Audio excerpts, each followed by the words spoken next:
جادو کے بارے میں بتائیں کہ اگر کسی پر کوئی کر دے تو لوگ پیر و فقیروں کے پاس جاتے ہیں توڑ کروانے کے لیے. آپ بتائیے کہ جادو ٹونا عام لوگ باتیں کرتے ہیں کہ فلاں نے فلاں پر جادو کر دیا تو کسی کے پاس جائیں توڑ کرانے, کیا یہ صحیح ہے؟ اگر ایسا ہے تو یہ شرک ہے.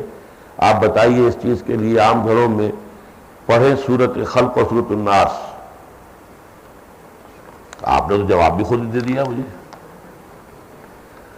باقی ہے کہ جادو تو حقیقت ہے, ہوتا ہے, جادو کرنے والے کرتے ہیں, اگرچہ بہت بڑا گناہ ہے, کفر کے درجے میں اس کو شمار کیا گیا ہے.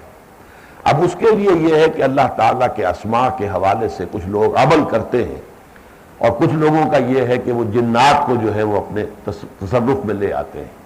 تو اگر شیاطین جن کے ذریعے سے کوئی کام غلط کروایا گیا ہے تو وہ ایسے جنات کے ذریعے سے اس کا توڑ بھی کروا سکتے ہیں. یہ ایک اپنی جگہ پر شعبہ ہے, لیکن یہ کہ اس میں کوئی بھی مشرکانہ لفظ یا مشرکانہ الفاظ یا مشرکانہ عقیدہ نہیں آنا چاہیے. جیسے کہ ہم بیمار ہوتے ہیں تو عقیدہ یہ رہنا چاہیے کہ شفا اللہ کے ہاتھ میں, لیکن دوا بھی آپ کرتے ہیں. دوا پر آپ یہ نہ سمجھیے کہ شفا اس میں ہے. یہی وجہ ہے کہ ہماری بڑی بوڑھی عورتیں اب بھی بچوں کو دوا پلاتی ہیں تو کیا کہتی ہیں؟ اللہ شافی اللہ کافی.